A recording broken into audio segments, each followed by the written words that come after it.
Hi guys, it's Debbie and I have finally watched The Irishman, one of the films I was really looking forward to catch up with this winter. Now The Irishman will be released in a couple of weeks on Netflix, but it had a very small release in selected theatres around the world, and I was lucky enough to be able to go and see it at the cinema.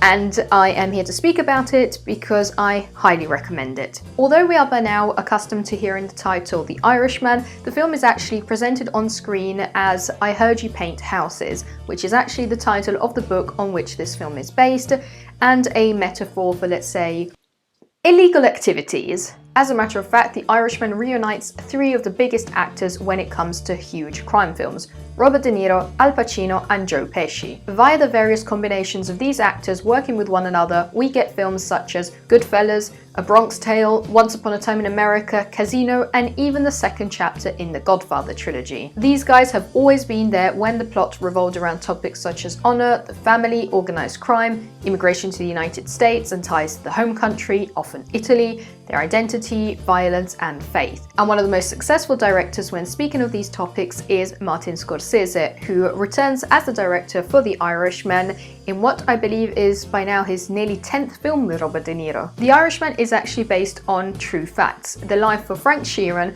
who went from simply delivering meat to being considered an associate in the works of the Bufalino crime family, an Italian-American mafia group operating in the area of Philadelphia. In the film, Frank's connection to that world of organized crime is through Russell Bufalino, portrayed by Joe Pesci. In addition to all the work Frank, the Irishman, does in Philly for Russell Bufalino, he is also signed to work alongside a very famous union leader, Jimmy Hoffa, who needs help in dealing with pressure in his line of work. This film covers Frank's life so extensively that it portrays him at a very young age and then right until later years. You may have seen in the trailers a Robert De Niro who looks much younger than his natural self, and that is due to an extensive use of CGI, which I must say was impressive. I've spoken time again about the Uncanny Valley, which summed up basically means that we are okay with normal human being looks, and we are also okay with totally inhuman looks, a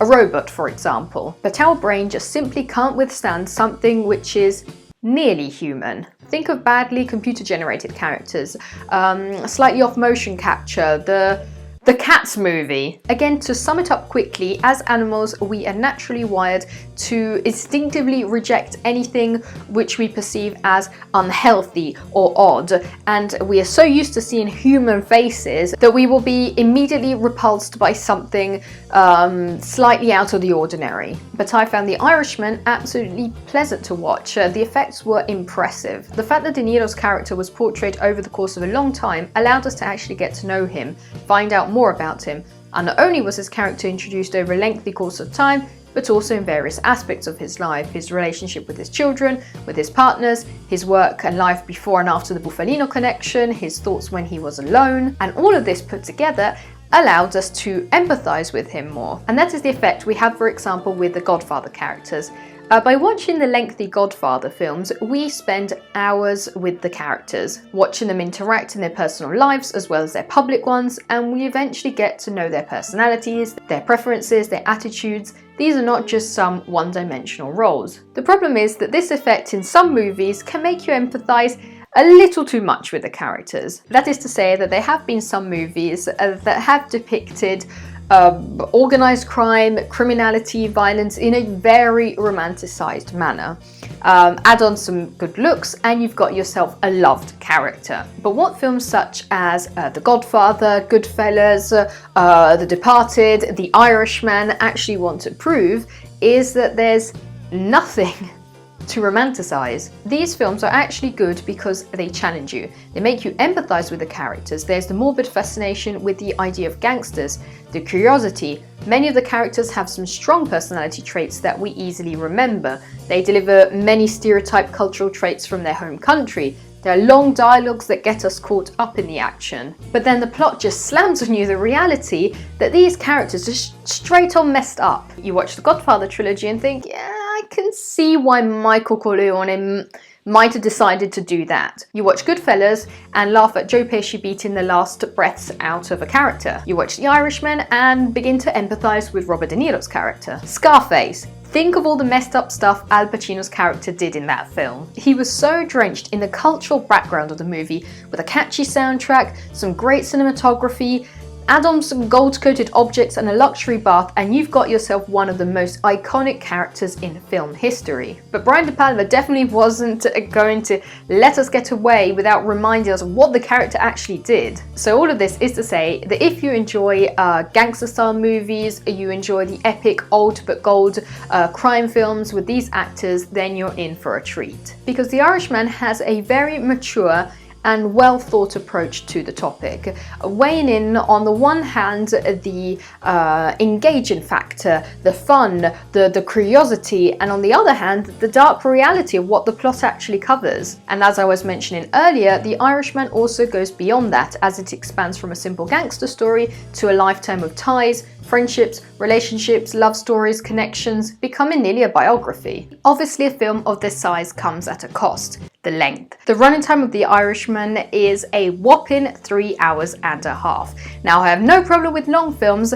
This bad boy behind here is nearly 3 hours long. There are plenty of very famous long films out there. I think even Titanic is 3 hours and something. And I also believe The Irishman is not a film you would just randomly end up watching. If you are watching The Irishman, you highly likely knew what you were in for. You picked it for a reason. No one completely clueless to the genre, out looking for a random film to watch on a random Saturday evening would be like, hey, let's try out The Irishman. Although this situation has two positive outcomes, because the film will be distributed on Netflix, for which it has been highly publicized. Outcome number one, audiences will be able to pick how they prefer to watch the film. They can pause it, they can split it into two parts, they don't have to commit to spending 4 hours at a cinema. Also, outcome number two, Netflix is an environment that has a huge power, the power of engaging younger audiences, of showing this film to people who would have never watched it, of people who might have been clueless to the genre, who didn't even know who Joe Pesci was, and remembered Robert De Niro as the old guy from Joker. So if I had to point out some criticism, it would have to be towards the running time, because there were some moments in which I thought, okay, that could have been shortened down. I have no criticism towards the special effects, the storytelling. I had my near-tear moments on the acting. I have a feeling Al Pacino will be nominated a few film awards on the cinematography, but I do feel like some corners could have been cut, delivering a shorter running time. Another fact I appreciated about The Irishman is a concept for which I will have to bring in Once Upon a Time in Hollywood, a film I have been putting off speaking about after my huge disappointment upon watching it. Once Upon a Time in Hollywood has sold a lot. We knew it would sell a lot regardless of what the actual content of the film was. People were excited about it and willing to pay to see it just by hearing that it was by Quentin Tarantino. Leonardo DiCaprio could have been picking his nose for the whole film, with Margot Robbie sleeping and Brad Pitt knitting. The cinemas would have been packed anyway. These names sell a lot. This film was sold as something sensational, thrilling, a homage to the old era of Hollywood and the dreams it offered, but in my opinion, it was nothing even close to that. But I am curious to hear what your opinion about that is. Anyway, The Irishman had a very similar anticipation effect. Martin Scorsese, a gangster movie, the old actors. It doesn't have the same selling power as a film like Tarantino's, which sells a lot with the ever-paying younger audiences, but it had a lot of potential and it used all of it. It may not be someone's genre, it may be considered too long, some may consider it boring, but there's no denying that this is a good film. This could have ended up as any easy gangster movie. Take Robert De Niro, put Robert De Niro as a grumpy old mobster, Joe Pesci next to him gesticulating and complaining, sprinkle on some Corleone nostalgia with Al Pacino, and it is sold. No, it didn't sell out like that. This was well thought, well put together, it was rich in emotions. I've heard comments which have described this film as an attempt to do a Where Are They Now film, a sort of putting the group back together to create a nostalgia for its own sake. I don't agree that the film conveyed that effect. In some points, it was actually so cleverly nostalgic that you nearly felt as if Is this a goodbye to the old gangster movies? Is it to go bye to that era, or is it the start of something new? Distributing films like The Irishman on Netflix, although it might sound like a new and uncommon idea, can actually keep the genre alive and show it to people who might have never seen it otherwise. It passes on ideas to the next generation. So, as we're coming to the end of the video, what do you think about The Irishman? Have you seen it? What are your impressions if you have? What do you expect if you haven't yet? I want to know everything. Let me know what you think about Once Upon a Time in Hollywood. And if you enjoyed this video, make sure to subscribe, and I'll see you soon. Bye.